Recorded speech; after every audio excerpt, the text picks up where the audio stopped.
Hi folks, County Line Gardener with you. It's been a little while since I've done a video. I'm not doing a monthly video update on the raised beds or anything like that. I just got a little project here I might want to share it with you. Some of you may find it useful. I get tired of watering my tomato plants, which is all I have in my raised beds. I've got a 64-foot raised bed that's 3 foot wide. Well, I've got about 80 tomato plants in them. And I got tired of holding the hose up there. You know what I mean. Watering every night. So I'm, excuse me, I come up with with an idea here. It seems to be working so far. Of course, there's always, room for improvement on everything. But here's what I got. I had some of this 3/4 inch PVC pipe. It's not Schedule 40. It's a lot lighter, but it's water line, I mean, I don't know if people use it, but it's working fine. I use this. I have a ton of this back there in my backyard, throwed up against the fence. 10-foot long pieces I used in a Christmas decoration. One year I made some hoops to go over our blacktop driveway and then strung Christmas lights over them, hooked them all together, and it looked like you was driving up a tunnel of Christmas lights. It was really cool, but it was a pain in the butt to put up, take down, so I only did it 1 year. But anyway, what I'm saying is I had all this back there in the back, and I brought it up here, cleaned the pipe up. Now here's what I done. As you can see, I put an end on it. Now I had to engineer this piece that goes on the end here. There's a piece of garden hose that's stuck into the pipe just about fine. Then I glued it. I clamped this on, and it won't come out. And if it does leak, so be it. It's for irrigation anyway. So what I'm going to do here is I gotta go 32 feet of line. Now I've already got one done. We'll go out there and look at it here in a minute. But what I do is I'll come along here. Now I use, if you can see the lettering, if you buy plastic pipe, it's going to have that lettering there on it, okay? Okay? Down through there, and it's always in a straight line all the way down. That's what I use to go by to drill my holes, okay? I drill my hose every foot, 12 inches, I drill a hole. 1/8 inch, I wouldn't go any bigger than that, and I'll tell you why here in a minute. Anyway, I go by that line, see? Okay? Alright. Just keep going down through here. And what I did was I used a red marker. You can tell there's some red marks on this one. This is an old piece I didn't use. But I wanted to show you something else I've learned over the years. I'm sure other people have seen this and do it. But let's say your pipe, you got to have your pipe. All them hoses have got to be on the top of that, all in a row, okay? I don't know how I'm going to do this and hold it, but I'll just try.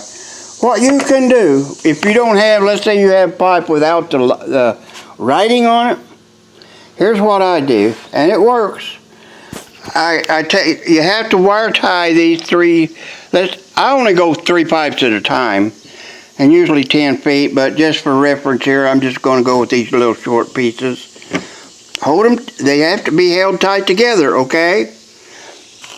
Well, I don't know if I can do this or not.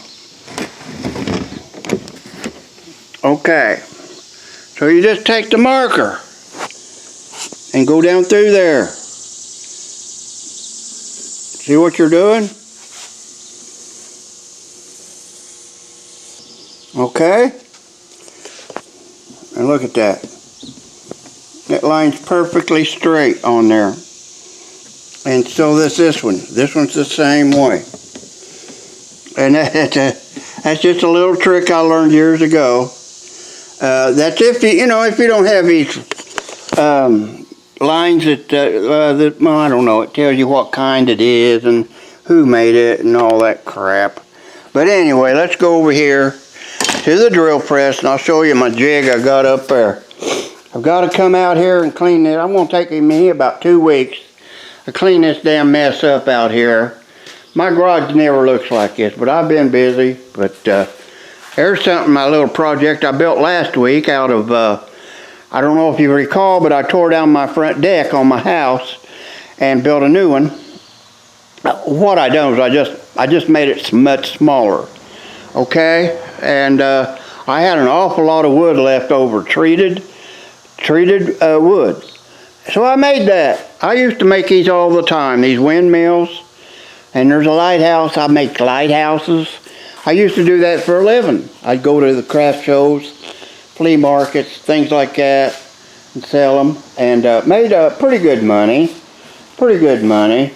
I think I got $70 out of that at the time.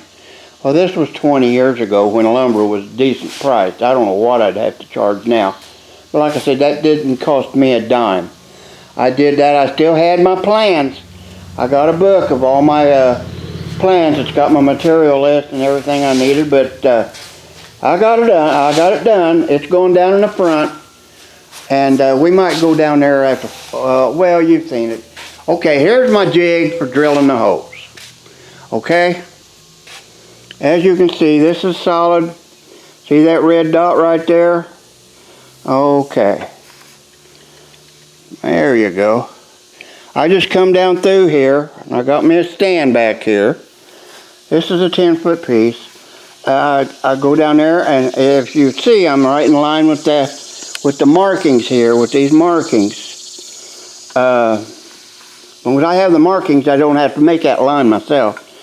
And 1 foot, every foot, there, and so on, you know. Helps to have the vise, but you don't have to have it. And like I said, the hole's not very big. That's a 1/8 inch bit. Okay? Well, let's run out here in the golf car. And I'll show you one of them. Well, I better just walk, because I got to turn the water on. Later on, I think I'm going to get me a timer. I'm going to wait till my wife doesn't know about it, and I'm going to get me a timer. That way I won't even have to turn it on. I'm all about easy. I'm all about easy and simple. I don't think I'm lazy. I think I'm just, well, I'm using my head a little more now that I'm retired and I'm older. And I can't get around like I used to. Can't do near what I used to. But here's the back porch you're all familiar with. Come over here. This is going to be different too. I'm going to put this underground later on, where my grandson is. He doesn't know it yet. I just turn it on right there at the hose. We'll give it a minute to come up. Oh, it's getting hot here. When it gets up above 85, I usually just shut her down and go in the house. And it's 11 o'clock here, southern Indiana, and that grass is still wet. Yeah, around here you got to wait till 1 or 2 o'clock to mow. Well, here it is. Here's how it hooks up on this end, just like I showed you in there. Okay?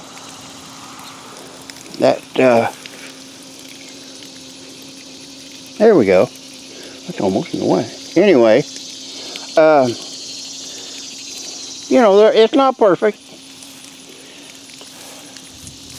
Go down through here, you can see it's really going good. Really going. I got to put that one back up in here.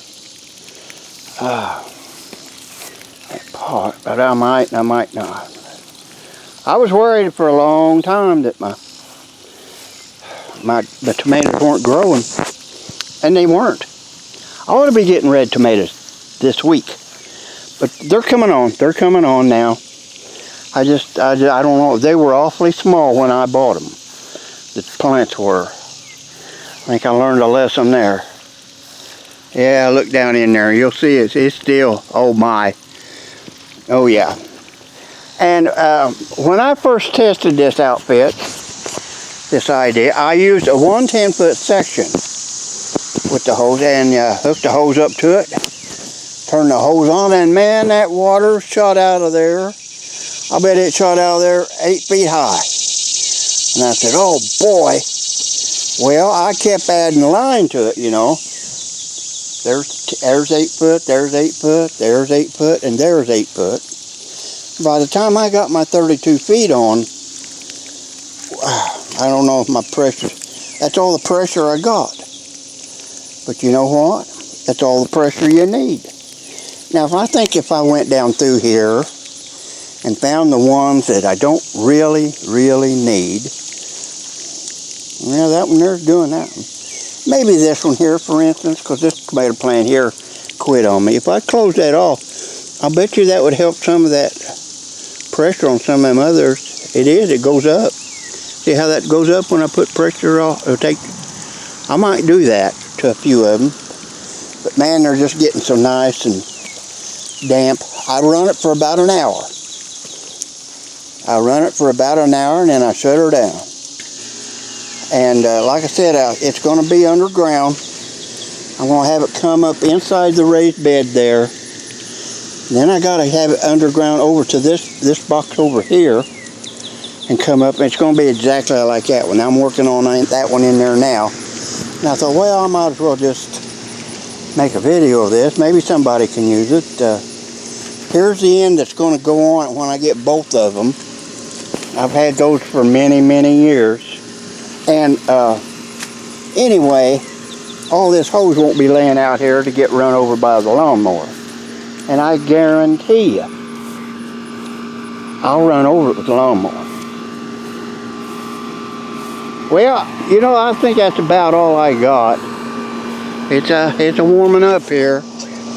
It was 74 when I got out of bed at 7:30, and it's a warming up. I had to take all my beautiful rose bushes down, all of them over here against the building. If you'll notice, they're all gone. I had a plant. Hang on just a second. Here's how you just walk up here, turn it off. It's that simple.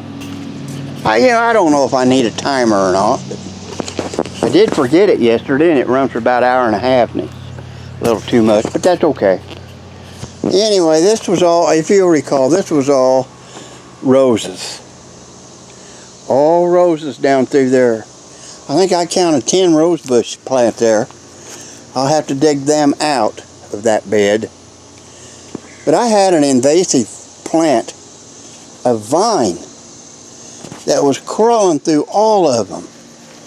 Oh, it was awful. Now, and it actually, that vine was actually going up and going into my, look at that, going into my siding. It got as high as that birdhouse before I find, well, look, here's some right here. But I don't know what I'm going to put in here. I love my rose bushes, but I can't handle the thorns. I can't be around anything that's going to cut me. Not anymore. I bleed so easy. Okay. Well, I didn't know I had a TV cable going out to the garage, but oh well, that was one good thing about that. I remembered it after I found it. But anyway, I don't need it. I don't want TV out here. I don't even use a computer out here anymore. Anyway, excuse me. Anyway, that's about it. I got this tape laying up here, and this is how I measure my pipe. I'll lay it out down through there, 10 or 8 feet, whatever, I forgot now. And every foot is plenty. I might even try experimenting with a few smaller holes, like maybe a 1/16 drill bit. I like seeing them squirting up real high. But I sure was a scrounging around here for for the fittings I made. I had to make that one. I had to make that one there, and I don't have an end cap. So I'm going to have to come up with an end cap here. I don't know. I think I'll use something like that to where I can drain it, you know, at the end of the year. That's another good thing about this. It's all removable. I can take it out after the winter, when winter sets in, drain it out, and then the easiest part would be you put it in after you get your new compost in there, then you lay this out, and then you put the plants in. But I didn't do that. I'm a little late on getting the irrigation done this year. I wasn't planning on doing it, but it'll work out just fine, because it's going to be easier for me, and that's what I like. It's easy. There's my new air conditioning for the garage there. That thing puts out the air. I ain't got it on right now because it's noisy. Alright, popcorn machine. I use that quite a bit. Here's my back porch garden, if you want to call it that. There's what's left. I'm not going to plant any more cucumbers. That's just, there's my red cherry tomatoes. I think I got 1 or 2 left on it. There's some giant Marconi peppers. I guess those are really, really good. They're turned red. You got to have patience with them, and they'll turn red. That's called a window box Roma. See how little that plant is? They're just beautiful, and they're good. This here is called a lunchbox pepper. They're beautiful, and you have look at all the plant, all the. Hey, you see the marigolds there? That's to keep the bugs away. Believe me, folks, it works. There's a yellow sun sugar, yellow cherry tomato plant. I better test this one to see how it tastes. It does. It tastes good. Tastes good. There's a bright idea of mine. I got them every once in a while. That's compost and soil and topsoil, or not soil, garden soil. Well, I went back over to the back and picked me a bunch of blackberries.